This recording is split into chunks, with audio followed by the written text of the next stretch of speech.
गर्मी में बिना रसोई और बिजली के गरीब बहू का ससुराल। अरे यार कौन सी ड्रेस पहनूं? डेट पर समझ नहीं आ रहा। 1 घंटे में अरुण मुझे पिक करने आ जाएगा। अब मैं क्या करूं? मालकिन, ये लीजिए आपका जूस। अच्छा वो विनोद तुम आ गए, मेरी मदद करो ना। मुझे समझ नहीं आ रहा कि मैं क्या पहनूं।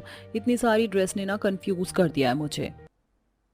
मालकिन, आप पर तो हर रंग खिलता है, आप कुछ भी पहन लीजिए। विनोद कितनी बार कहा है तुम मुझे मालकिन मत बोला करो। भले ही तुम मेरे घर में काम करते हो लेकिन तुम बचपन से यहाँ हो। हम बचपन से एक दूसरे के साथ कितना खेलते थे। मैं तुम्हारी दोस्त हूँ, समझे? अब बताओ क्या पहनूं? आप ये पीला वाला पहन लीजिए। सही कहा तुमने। लेकिन मुझे तो पार्लर भी जाना है विनोद। मैं आधे घंटे में पार्लर से आ रही हूँ। अगर अरुण आ जाए तो उसे नीचे वेट करने के लिए बोलना। विनोद तारा को जाता देख बस मुस्कुराते रहता है। विनोद भले ही बचपन से तारा के सालीशान घर में नौकर का काम कर रहा था, लेकिन कहीं ना कहीं वो तारा को पसंद भी करता था। लेकिन अपनी हैसियत के चलते ये बात आज तक विनोद तारा से कह नहीं पाया। ओ नो, अरुण की गाड़ी। लगता है अरुण घर आ गया। तारा जैसे ही अपने कमरे में जाती है तो देखती है कि उसका बॉयफ्रेंड अरुण उसके ही कमरे में बैठ अपने दोस्त आकृति के साथ काफी ज्यादा क्लोज है। ये देख। तुम क्या कर रहे हो मेरे कमरे में बैठकर किसी लड़की के साथ? छी, तुम्हें शर्म नहीं आई? 2 हफ्ते बाद हमारी शादी होने वाली है और तुम जैसा समझ रही हो वैसा नहीं है। मैं तो क्या हुआ मालकिन, आप चिल्ला क्यों रही हैं? सब ठीक तो है ना? मैं सोच भी नहीं सकती अरुण तुम इतनी गिरी हुई हरकत करोगे। निकल जाओ मेरे घर से। आज से हमारा रिश्ता खत्म। क्या कहा तुमने? हमारा रिश्ता खत्म और ये घर तुम्हारा है? भूल गई तुम्हारा स्वर्गवासी पिता मुझ पर कितना भरोसा करते थे कि उन्होंने सारे बिजनेस की भागदौड़ मेरे हाथों में दे दी, और इसी का फायदा उठाकर मैंने सारी प्रॉपर्टी और बिजनेस अपने नाम कर दिया। अगर तुम मुझसे शादी नहीं करोगी तो तुम्हें इस घर से जाना होगा। मैं सोच भी नहीं सकती थी कि जिस इंसान पर मैंने इतना भरोसा किया, जिससे मैंने इतना प्यार किया, वो इतनी नीच हरकत करेगा। तुम्हें ये प्रॉपर्टी और घर चाहिए ना? रख लो, मुझे इनकी जरूरत नहीं है। कोई तो होगा जो मेरा हाथ थामेगा। यहाँ मेरे सिवा कोई भी नहीं है तुम्हारा हाथ थामेगा जो। तारा काफी दुखी थी कि तभी तारा विनोद को देख उसके पास जाती है। विनोद, क्या तुम मुझसे शादी करोगे? मालकिन, ये आप क्या कह रही हैं? मैं आपसे कैसे शादी कर सकता हूँ? बचपन से दोस्त हैं हम, एक दूसरे को काफी अच्छे से जानते हैं। प्लीज मुझसे शादी कर लो। यही औकात है तेरी। देखो कैसे नौकर के सामने गिड़गिड़ा रही है शादी करने के लिए। ये बात सुन विनोद को काफी गुस्सा आता है और वो तारा की आंखों में आंसू नहीं देख पाता और शादी के लिए हाँ कर देता है। तारा विनोद से मंदिर में शादी करके अब विनोद की गरीब झोपड़ी जा पहुंचती है, जहां विनोद सारी बात अपने परिवार वालों को बताता है। उसे उसके किए की सजा जरूर मिलेगी। आप परेशान मत होइए, ये आपका ही घर है। मैं आपका बिछौना लगा देती हूँ, आप थोड़ी देर आराम कर लीजिए। विनोद के परिवार वालों का इतना प्यार देख तारा को अच्छा लगता है और वो अब सो जाती है। ये क्या प्रसाद, तू सिर्फ 2 ही समोसे लाया। मालकिन का इसमें क्या ही पेट भरेगा। माँ, मेरे पास से 20 रुपए ही थे और एक समोसा भी 12 रुपए का है। 4 रुपए उधारी करके आया हूं मैं। अरे मालकिन, आप उठ गई। माँ जी, अब मैं इस घर की बहू हूँ, कोई मालकिन नहीं। आप मुझे मेरे नाम से पुकार सकती हैं और आप सब भी। आप लोगों से जो भी मेरा रिश्ता है वही कहकर मुझे पुकारिए, मुझे अच्छा लगेगा। ठीक है बहू, जैसा तुम कहो। ये लो तुम्हारे लिए, नाश्ते में मैंने गर्मा गर्म समोसे मंगवाए हैं। लेकिन क्यों माँ जी, घर में नाश्ता नहीं बना क्या? हमारे यहाँ के समोसे काफी बढ़िया होते हैं, इसलिए सोचा कि क्यों ना तुम्हें समोसे का नाश्ता करवा दे। अपनी सास की बात सुन तारा काफी खुश होती है और नाश्ते में अब समोसे खाती है। थोड़ी देर बाद जब तारा बाहर आंगन में जाती है तो देखती है कि तारा की जेठानी अनामिका बाहर कड़ी धूप में 2 ईंट पर पतीला रख के कुछ नीचे लकड़ियों में आग जलाकर उसे खाना बना रही है। ये देख तारा काफी हैरान होती है। ये आप क्या कर रही हैं? क्या घर में चूल्हा नहीं है? इस तरह खाना कौन बनाता है ईद पर? सही कहा तारा तुमने, घर में चूल्हा नहीं है। और सिर्फ चूल्हा ही नहीं, हमारे घर में तो रसोई भी नहीं है। सारा सामान हम पन्नियों में रखते हैं और ये 2 ईंट ही हमारा चूल्हा है। गरीबी इतनी है कि घर में आज तक एक छोटी सी रसोई भी नहीं बनवा पाए। अनामिका की बात सुन तारा को काफी बुरा लगता है। सुबह से शाम हो जाती है लेकिन तारा के घर में बिजली नहीं जलती। ये देख तारा। कल मैं काफी ज्यादा परेशान थी, इसलिए मैंने इस बात पर गौर नहीं दिया। कल से तुम्हारे घर में बिजली ही नहीं जली। क्या यहाँ बिजली कई दिनों तक चली जाती है क्या? बिजली होगी तो ही जलेगी ना, हमारे घर बिजली नहीं है। ये तुम क्या कह रहे हो? इतनी गर्मी के मौसम में तुम सब फिर बिना बिजली के कैसे गुजारा करते हो? 2 वक्त की रोटी खाने को मिल जाती है, यही बड़ी बात है हमारे लिए। अब तो हमने बिना सहूलियत की चीज के गुजारा करना सीख लिया है। पहले बिन रसोई और अब बिना बिजली का ससुराल देख तारा को काफी अजीब लगता है। कुछ दिनों में तारा भी घर के काम करना शुरू कर देती है। वहीं बिना बिजली के तारा को अपने ससुराल में काफी परेशानी होती है।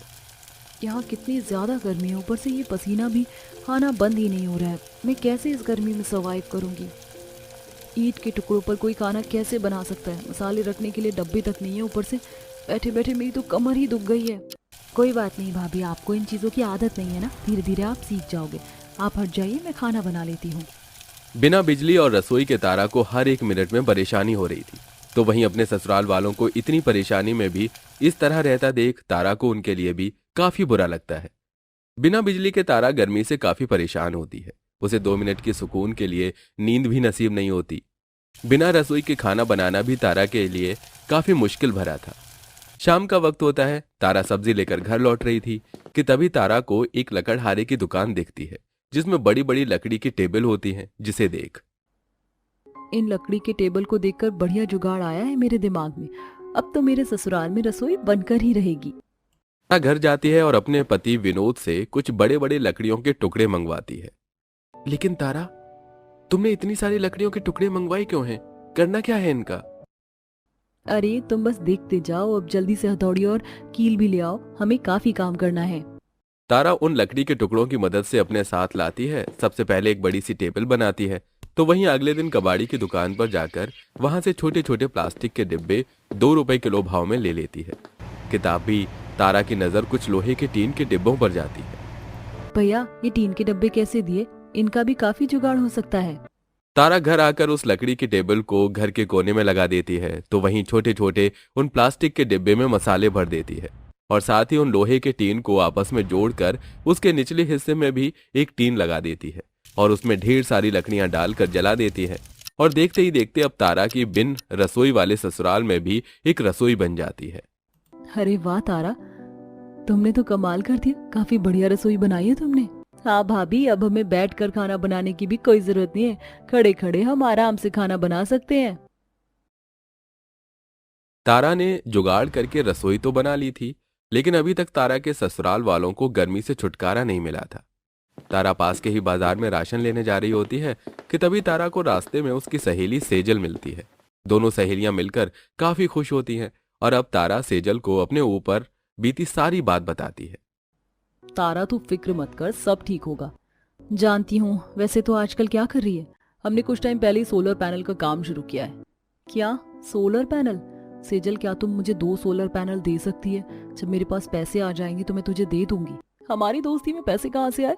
तुझे किसी भी चीज की जरूरत हो तो तू मुझे बता सकती है, मैं कल ही तेरे घर सोलर पैनल भिजवा दूंगी। दिन ही सेजल तारा के ससुराल 2 सोलर पैनल भिजवा देती है। किसी को भी समझ नहीं आता कि ये क्या चीज है, तो वहीं तारा विनोद की मदद से छत पर सोलर पैनल फिक्स करवा देती है और कुछ वायर को घर के अंदर कनेक्ट करवा देती है, जिससे अब जैसे ही सोलर पैनल पर धूप की किरणें पड़ती हैं तो सोलर पैनल चार्ज होने लगता है और उन तारों की मदद से घर में सालों से बंद बिजली और पंखे चलने लगते हैं। ये देख, मुझे लगा नहीं था कि हमारे घर में भी कभी बिजली आ सकती है। तुम तो सही मायने में लक्ष्मी निकली बहू। पहले रसोई और अब ये बिजली। तुम्हारा बहुत बहुत शुक्रिया बहू। शुक्रिया कैसा? मैं अपने परिवार के लिए क्या इतना भी नहीं कर सकती? घर में बिजली आने की खुशी में तारा आज सबके लिए कुछ मीठा बनाती है। सबसे पहले कुछ ब्रेड के टुकड़ों को कढ़ाई में डाल तारा उस पर थोड़ा डाल देती है और साथ ही रंग के लिए हल्की सी हल्दी का इस्तेमाल करती है। और जब सब तारा की बनाई हुई ये होममेड मिठाई खाते हैं तो चाची चाची, ये मिठाई तो काफी ज्यादा टेस्टी है, ऐसा लग रहा है कि मैं रसमलाई खा रहा हूँ। आपने ये जो भी बनाया मुझे ये काफी पसंद आया। तारा को अपनी होममेड मिठाई काफी ज्यादा पसंद आती है और सभी को यूं तारीफ करता देख अब तारा इस मिठाई को बेचने का फैसला करती है। तारा की मिठाई बाहर के लोगों को भी काफी अच्छी लगती है, जिससे तारा कुछ पैसे कमाना शुरू कर देती है और जल्द ही अपनी सहेली सेजल की मदद से तारा अरुण पर मुकदमा कर देती है। एक अच्छे लॉयर की मदद से कानून के सामने और अरुण की सच्चाई आ जाती है कि किस तरह उसने नकली पेपर बनवा कर तारा की सारी प्रॉपर्टी को हड़पा, जिसके चलते अब अरुण को जेल तो होती ही है, तो वहीं तारा को उसकी सारी प्रॉपर्टी भी वापस मिल जाती है। मैंने कहा था ना कि तुम एक दिन बहुत पछताओगे। और आज वही दिन है। अपना सब कुछ वापस पाकर तारा काफी ज्यादा खुश थी, जिसके बाद अब तारा अपने ससुराल वालों के साथ अपने घर आ जाती है और अब वो सभी एक साथ हंसी खुशी रहते हैं। अरे बहू, तूने इतना कम खाना बनाया है। अरे मैं तो तुझे बताना ही भूल गई, आज तेरी चारों नंद अमेरिका से गर्मी की छुट्टी मनाने के लिए यहाँ आ रही है। वो लोग 1-1.5 घंटे में पहुंच जाएंगे। तू थोड़ा सा खाना और बना दे। हे भगवान, पहली बार मेरा सामना अपनी 4 नंद से होगा। मेरी चारों नंद भी विदेश में पढ़ाई कर रही हैं और गर्मी की छुट्टी के लिए यहाँ आ रही है। कहीं मेरी चारों नंद भी मेरी सौतेली बहन जैसी ना हो।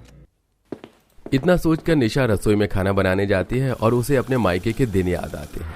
माँ, जल्दी से रसोई में आओ। देखो इसने क्या किया है, जानबूझकर मेरे हिस्से का खाना गिरा दिया ताकि मैं भूखी रहूं। एक तो मैं सिर्फ साल में एक बार गर्मी की छुट्टियों पर यहाँ आती हूँ और उसमें भी ये मुझसे इतना जलती है। क्यों री मेरी बेटी को भूखा रखना चाहती है? अपने मायके के दिनों को याद करके निशा खाना तैयार करती है। कुछ देर में पूरा परिवार आ जाता है, जहाँ अपनी भाभी के हाथों का पहली बार खाना खाकर चारों नंद काफी तारीफ करती हैं। भाभी, ये खाना आपने बनाया है? ये तो बहुत टेस्टी है। अमेरिका जाकर मुझे आपके खाने की बहुत याद आने वाली है भाभी।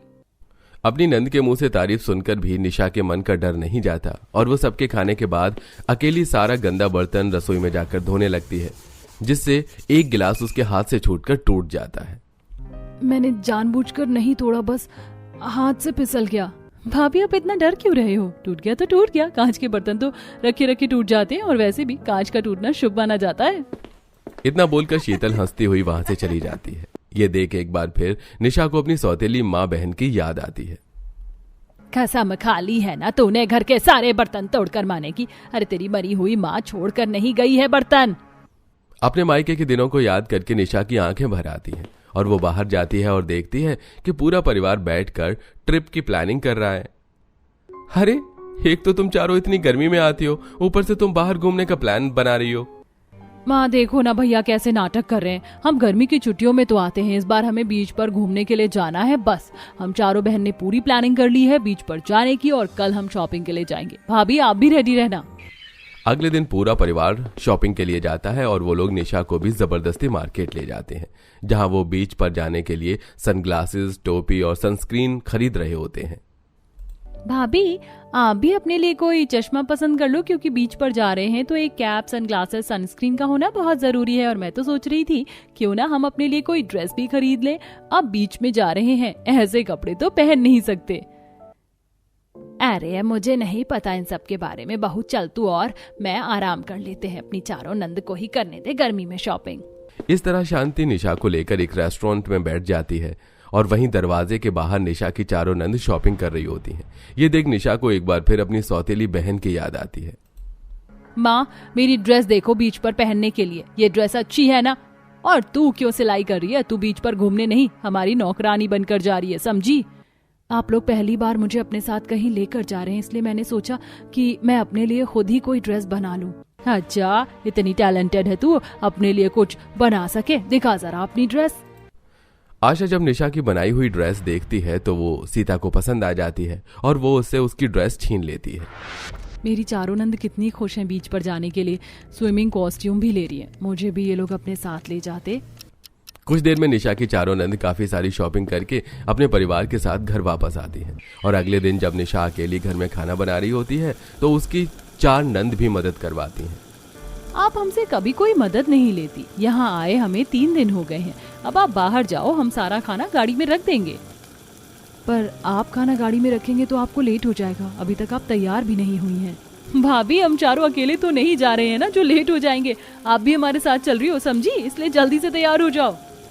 हो ना हो ये चारों भी मुझे मेरी सौतेली बहन की तरह नौकर के रूप में बीच पर ले जा रही हैं, जहाँ ये चारों अपने परिवार के साथ एंजॉय करेंगी और मैं इनके काम करूंगी। इतना सोच निशा बाहर जाती है और पूरा परिवार अपनी गाड़ी में बैठकर कुछ ही देर में समंदर के किनारे बीच पर पहुंचता है। तो वहीं बेचारी निशा अकेले गाड़ी की डिक्की से बड़ा सा छाता और जमीन पर बैठने के लिए चादर निकाल रही होती है। तभी वहां उसकी चारों नंद आती हैं और उसकी मदद करवाती हैं। भाभी, हमें बुला लेती। देखो भैया पानी में कितने मजे कर रहे हैं बीच वाले कपड़े पहनकर। ये सब हम कर लेंगे, आप भी पानी में जाओ, भैया के साथ कपल फोटो लो और गीले हो जाओ। पर उससे पहले बीच वाले कॉस्ट्यूम, कैप और सनग्लासेस लगाना मत भूलना। पर मेरे पास तो कोई कॉस्ट्यूम ही नहीं है। किसने कहा कि आपके पास कॉस्ट्यूम नहीं है? हमने सिर्फ अपने लिए शॉपिंग थोड़ी ना करी थी। इतना बोलकर शीतल अपनी भाभी को बीच पर पहनने के लिए कॉस्ट्यूम, सनग्लासेस, सनस्क्रीन और टोपी देती है। कुछ देर में निशा बीच के लिए तैयार हो जाती है अच्छे से और नदी में जाकर अमित का हाथ पकड़कर नदी के अंदर जाती हुई गीली होती है। कुछ देर बाद वो दोनों कपल फोटो लेते हैं तो वहीं चारों नंद गाड़ी से सारा सामान निकालकर नदी के किनारे बड़ा सा छाता लगाती हैं, चादर बिछाती हैं और खाना रेडी करती हैं। भाभी अब यहाँ आ जाओ, हमने खाना निकाल दिया है, खाना खाते हैं उसके बाद बोटिंग करेंगे। आप चारों को ये सब करने की क्या जरूरत थी, मैं थी तो। घर में भी तो बहू तू ही करती है, यहाँ पर भी क्या तू ही करेगी। तेरी पहली गर्मी की छुट्टी है, अपनी नंद के साथ अच्छे से एंजॉय कर। ये देख निशा को काफी अच्छा लगता है। साथ में उसे अपनी सौतेली माँ और बहन की याद आती है, जहाँ वो दोनों बीच पर काफी एंजॉय करते थे, नदी किनारे बैठकर मिट्टी के घर बनाते थे। तो वहीं बेचारी निशा को धूप में कभी खाना निकालने को कहते तो कभी उनकी कॉस्ट्यूम तैयार करने को कहते हैं। मैं कितनी खुश नसीब हूँ जो मुझे इतनी अच्छी नंद मिली। मैं पागल क्या क्या सोचने लगी थी अपनी नंद के बारे में। अपनी चारों नंद का इतना प्यार देखकर निशा की सारी गलतफहमी दूर हो जाती है। कुछ देर बाद वे लोग नदी किनारे बैठकर रेत से घर बनाते हैं और जब उनकी बोट आती है तो वो लोग अपने कपड़े चेंज करके बोट में बैठते हैं, जहां वे लोग बोट से पूरे समंदर के चक्कर काटते हैं। बबीता, मेरी और भाभी की एक टाइटैनिक पोज वाली फोटो ले ले और उसके बाद हम पक्षियों को दाने डालेंगे, तो वो वाली फोटो भी लेना। आ जाओ निशा। इतना बोल अमित और निशा अपने हाथों में कुछ दाने रखते हैं और पक्षी आकर उनके हाथों से वो दाने लेकर चले जाते हैं और उसी वक्त बबीता उनकी फोटो ले लेती है। भाभी हम सब समुद्र के अंदर जाने वाले हैं, समुद्र के अंदर का सीन देखने के लिए। जल्दी से आप ये ऑक्सीजन मास्क पहन लो और अपने कपड़े चेंज कर लो। इस बार फिर वे लोग अपने कपड़े चेंज करते हैं और ऑक्सीजन पाइप मास्क लगाकर समंदर के अंदर जाते हैं, जहां वो तरह तरह के घास और मछलियां देखते हैं। आ गए तुम सब समुद्र के अंदर से, जल्दी से कपड़े बदलो, हमें होटल जाना है। उसके बाद मैं आराम करूंगी और तुम सब जाना डिस्को क्लब। कपड़े बदलकर एक बार फिर पूरा परिवार होटल जाता है, जहां वो लोग एक साथ डिनर करते हैं। निशा, कैसा लगा तुम्हें अपनी चार नंद के साथ पहली गर्मी छुट्टी बिताकर? मैंने सोचा नहीं था कि मेरी चार नंद इतनी अच्छी होंगी। मुझे डर था कि कहीं मेरी चारों नंद मेरी सौतेली माँ और बहन जैसी ना हो, पर ऐसा नहीं है। आप चारों चले जाओगे तो मुझे बहुत याद आओगे। भाभी, याद तो हमें भी आपकी बहुत आएगी, पर हमें खुशी है कि आपको हमारे साथ अच्छा लगा। अब जल्दी से कपड़े चेंज करो, डिस्को में ये वाले कपड़े नहीं चलेंगे। शीतल के कहने पर एक बार फिर निशा अपनी चारों नंद और पति के साथ कपड़े बदलती है और वो लोग डिस्को चले जाते हैं, जहां पूरी रात वो लोग डिस्को में काफी एंजॉय करते हैं। भाभी चलो बताओ, अब तक आप कितने डिस्को में गई हो? अंकिता, मैं पहली बार डिस्को में आई हूँ और ये सब मेरी चारों नंद की वजह से हो पाया है। इतना बोलकर निशा इमोशनल हो जाती है, जिसके बाद चारों नंद अमित निशा के साथ होटल आते हैं और अगले दिन 5 स्टार होटल में खाना खाकर अपने घर के लिए रवाना हो जाते हैं। आप सब आराम कर लो, मैं आप लोगों के लिए कुछ ठंडा बना कर लाती हूँ। भाभी, आप भी हमारे साथ बाहर गई थी, आप भी थक गई होंगी, इसलिए आप भी आराम कर लो। मैं बाहर से ऑर्डर कर देती हूँ कुछ, और आराम करने के बाद हम सब मिलकर काम करेंगे। बबीता की ये बात सुनकर निशा को एक बार फिर अपनी माँ और बहन की याद आती है। जब वो बाहर से आते थे तो खुद आराम करते थे और बेचारी निशा से घर के सारे काम करवाते थे, चाहे वो बर्तन हो या कपड़े। पर यहाँ पर घर के आने के बाद निशा की चारों नंद अपनी भाभी के साथ मिलकर काम करती हैं। ये सब निशा को काफी अच्छा लगता है। कुछ दिनों बाद जब निशा की चारों नंद चली जाती हैं तो वो हर रोज अपनी नंद को फोन करके उनसे बात करती हैं और उन्हें याद करती हैं।